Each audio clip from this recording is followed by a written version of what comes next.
It is just past midnight in the lobby of the Biltmore Hotel in New York, and a man in a silk top hat is handing the doorman a folded newspaper.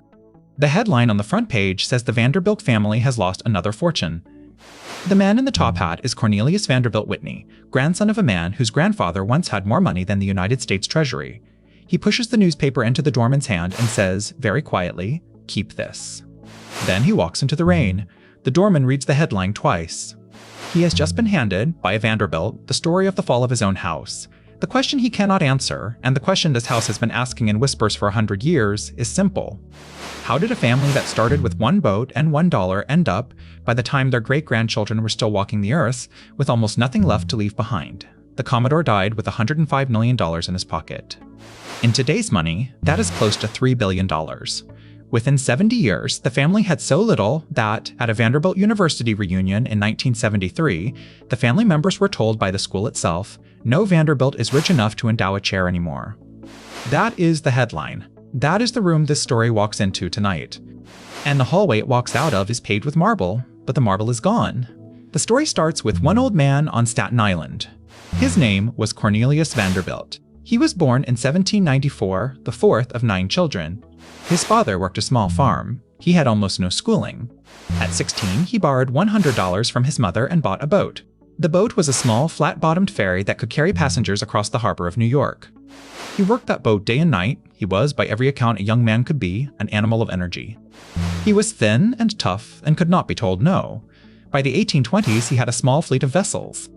By the 1840s, he was running steamships up and down the eastern coast. He had moved into the Hudson River trade. He had crushed a man named Thomas Gibbons, who had earlier given him his first real job by undercutting his fares. That was how Cornelius Vanderbilt built his first fortune. He was not loved, he was needed. New York needed a fast, cheap way to move people up the coast. He built it. The newspapers of the day did not call him a captain. They called him the Commodore. The name stuck. It stuck because the rest of the city's rich men were scared of him. He had money, he had will. He had no manners. When Cornelius was at the height of his steamship power, in the 1850s, he would walk into the dining rooms of the men who were supposed to be his social equals and tell them, loudly, in front of their wives, what they could not afford. He did it to Daniel Drew. He did it to Jay Gould. He didn't do it because he was cruel. He did it because fear was, to him, the only language other rich men understood. The Commodore had another obsession, and it was not pleasure, it was hunger. He ate plainly, drank little, smoked nothing, and married twice. His first wife, Sophia Johnson, was from a respectable Dutch family. He had 13 children by her. Sophia died in 1868. He married, 3 years later, a young woman named Frank Armstrong Crawford. Frank was the cousin of a Confederate general. She was charming. Frank is said to have done the single most important thing for his legacy. She convinced him, very late in his life, to give $1 million to found a university in Nashville, Tennessee. The school still carries his name. Vanderbilt University is, in 2026, one of the most prestigious schools in the country. A single gift, in old money, made the Vanderbilt name live forever on a brick wall in the South. Then came the railroad. In the 1860s, after the Civil War, the Commodore sold his steamships to the Union Navy. He used that money to buy railroad stock. Within 10 years, he had merged 17 small lines into one giant called the New York Central. He reportedly told a colleague around this time, with the flat confidence of a man who had never read a book on railroads, "I have not made many mistakes. I have made them all myself." It was a confession and a boast in the same sentence. By 1869, he controlled 2,000 miles of track. By 1873, he was at the peak. By 1877, he was dead. He died on January 4, 1877, at his home on Washington Place in Manhattan. The funeral procession was the largest the city had ever seen. The streets were lined with people who hated him and people who envied him in roughly equal measure. He left behind, by modern estimates, $105 million. In today's dollars, that is somewhere between $2.5 billion and $3 billion. He had more money than the United States Treasury had, by some accounts, on a single day in his life. He had, by any honest measure, more money than any private American had ever had. But the will, when it was read, broke the family. The Commodore was, by then, hated by most of his children. He had favored his firstborn son, William Henry, called Billy. He had ignored the rest. He had not attended many of his children's weddings. He had refused to put most of them on his payroll. He had, in their eyes, treated them as workers.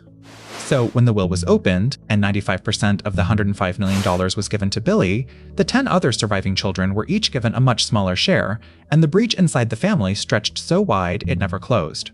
Inside that breach was the first crack in the dynasty. From this point on, every generation of the Vanderbilt family would fight over who got what, who deserved what, and who had been left out. The Commodore, who had taught himself how to make money from nothing, did not teach his children how to keep money from each other. Billy took over. He was 68. He was not the kind of man the books made him out to be. He had heard people say his father had built this fortune by making money, but Billy made his own legend in a different way. He once told a Senate committee, when they were investigating his railroads, "I have been honest, I have made mistakes, but I have tried to do the right thing." That one line, said in a voice that did not tremble, made him famous overnight. The country respected him more for the apology than for the fortune. He doubled the family fortune. By 1881, he was the first American worth more than $100 million. He died in 1885, only 8 years after his father. He had 8 children. He was, by all accounts, the bridge generation. The bird flew from the floor to the high wire in his hands. The problem was that his hands were about to let go. Billy's will, drawn up with care, was also the first to begin the real problem. It said that the estate of his father was to be handed down to his sons, not pooled. It said that the heirs were to run their own branch of the railroad and not interfere with each other. It said this in clear language. What it did not foresee was what the heirs themselves would do to the legacy. Billy left the bulk of the fortune to his oldest sons, Cornelius Vanderbilt II, called Cornelius II, and William Kissam Vanderbilt, called Willie K. The two of them were cousins of the original heiress tragic, Consuelo. They were brothers in blood, but not in mind. Cornelius II was a big, plain man who loved cars and horses. He had married Alice Claypool Gwynn, a shy, social Philadelphia woman. Together they had 3 children. Their greatest social project was a 70-room summer home Newport, Rhode Island, called The Breakers. Willie K., the other brother, was married to Alva Erskine Smith, the Alabama beauty, who would later become the most famous matchmaker in America. These 2 brothers, with their wives, would set the tone for the entire family for the next 30 years in completely opposite ways. Cornelius II built palaces. Willie K. built marriages. Both families began to spend. The Breakers stands today on Oker Point Avenue in Newport as a museum. If you drive past the Iron Gate today, you can imagine what it looked like in 1895 when it was new. The house had 70 rooms. It had a great hall that was 50 feet high. It had gold leaf on the ceiling, painted by an artist from Paris. It had columns of yellow marble that came from Italy. It had a lawn that rolled down toward the ocean for several hundred feet. It had its own stables, its own generators, its own private railroad platform. It cost $7 million in that money. By today's exchange, that is somewhere between $150 million and $260 million, depending on which index you use. Cornelius II had built it not for comfort. He had built it, by his own words, because the neighbors had one. The Astors had a cottage. The Belmonts had a cottage. Cornelius Vanderbilt II could not sleep if his neighbors had a bigger home than his. So he built a palace instead. There was no quiet pleasure in it. There was only a man afraid of being looked down on by the family across the street. The Breakers was finished in 1895. 1895 was also the year his brother Willie K.'s daughter was married off to a duke. The bride was 18, the bridegroom was 23. Her dowry was $2.5 million in New York Central Railroad stock. Her name was Consuelo Vanderbilt. We will come back to her in a minute. Her mother, Alva, had engineered the match for the same reason her brother-in-law built the big house: to be on the list, to be seen, to be acknowledged by the women who did not want to acknowledge them. The Gilded Age had a name for this sickness. The sickness was that nobody in his family felt rich enough. The peak of the family came together in the 1890s. Across the country, by the 1895 census, Andrew Carnegie's steel, Rockefeller's oil, and the Vanderbilt railroads together covered the bones of the American economy. The Vanderbilt sat in the middle of it. Cornelius II threw parties at the Breakers all summer. Willie K. and Alva threw parties at their house at 665th Avenue in Manhattan. They called their mansion the Petit Palais. The bedroom doors were made of carved mahogany. There were stained glass windows from Tiffany. There were tapestries from the French royal family that had been sold off in the Revolution and had been quietly bought back, one piece at a time, by Americans with very deep pockets. The wife's boudoir was lined in white satin. The dining room seated 30. The ceiling was painted to look like the inside of a tent in the Sahara, with stars pasted in gold. It was absurd. It was magnificent. It was exactly the kind of room a man who had nothing to make his peace about would never take seriously. Inside these houses, the cracks were already visible. Consuelo, the daughter of Willie Kay, and Alva, was raised in that petit palais. She was raised to be a card Alva could play. She was 17 when her mother threatened to kill herself unless Consuelo broke off her engagement to a young man named Winthrop Rutherford. The young man had no title. He had no palace. He had good family. He was not enough. Consuelo was forced into a marriage with the 9th Duke of Marlborough, Charles Spencer Churchill, who told her on the carriage ride after the wedding, very calmly, that he was in love with another woman and that he despised being forced into the marriage. He had agreed to take her, the newspapers later understood, so that he could fix the roof on Blenheim Palace. Consuelo's dowry fixed the roof. The marriage that paid for it became a cage. That is the first pattern of the Vanderbilt fall. Marriage was used as a financial tool. Cousin Cornelius II spent $7 million on a house. Brother Willie Kay spent $2.5 million on a duke. Their father Billy had spent $104 million, by another telling, when he died, in trusts to keep the family together. The sons spent the trusts. They spent them so fast, and on such strange things, that within 30 years, the family that owned the New York Central was talking about whether the next generation would have to work for a living. The turn, the moment the family began its real collapse, happened in 1885. Billy Vanderbilt died. He had doubled the fortune. He had left it to his sons, but he had not raised those sons to know what to do with it. Cornelius II had no business training. His brother Willie Kay had married a woman whose goal was the 400 list, not the family railroads. The third brother, George Washington Vanderbilt, was quiet and bookish and wanted to build a library in the mountains of North Carolina.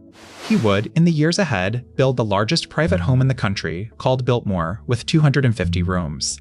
He would spend $6 million on the corner of Asheville, and he would live there happily for almost no time at all. The fourth brother, Elliot, was sickly and died young. The fifth brother, the most striking of the bunch, was named William Henry Vanderbilt II. He was the wild one.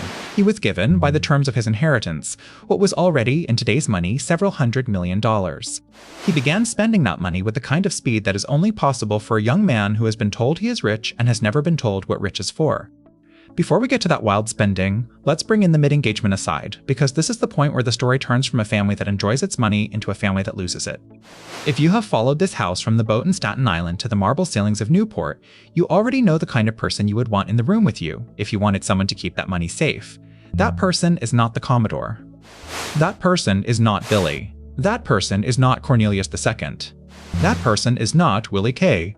That person is the quiet man in Asheville who built Biltmore.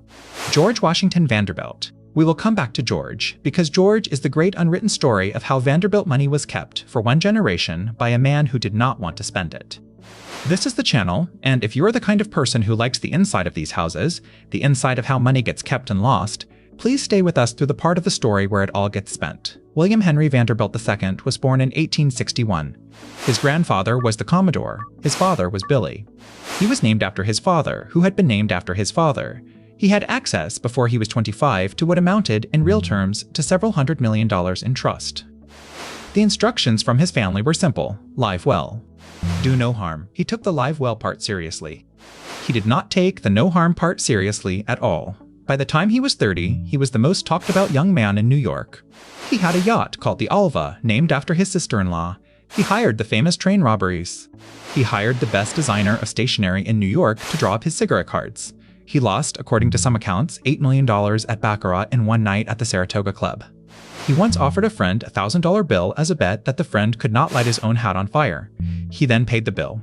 He married, in 1877, a woman named Virginia Bertie Smith, who was Alva's sister. The wedding was small. The marriage was long. They had one daughter, and they lived most of their life on the Alva and in rented houses from Maine to Bermuda. By 1909, William Henry II had spent so much of his trust that the estate went to court. The court called the inheritance, in language no one had ever used in that family before, wasted. He died in 1920. He had spent, in 30 years, most of what Billy had built in 20. He was the warning the family had been given and ignored. The next generation, the grandchildren of the Commodore, did not learn from William Henry II. They had an even bigger playground and an even smaller idea of what had been earned. This is where the names get famous. Cornelius Vanderbilt III, called Neil, was the great-grandson of the Commodore. He was a quiet man in many ways and a loud spender in others. He was a great horse breeder. He bred Belgian stallions on his Long Island estate. He had a son named Alfred who was brilliant and troubled and would die young. Alfred drank the way his great-uncle had gambled, and he ran through his money the same way. Neil had a daughter named Gladys. Gladys married a Hungarian count, and the count threw parties in a Long Island mansion called Sands Point that looked, lit up at night, like a pavilion built for the casino in Monte Carlo. The mansion is still standing today, used as a museum and a park. The fortune that built it was almost gone before Gladys finished paying for the wedding. Neil's other sister was Muriel. Muriel married a man named Frederick Church, the grandson of a Hudson River painter. The marriage was unhappy. The marriage was opened. The newspapers wrote about it. The family fell apart at the dining table.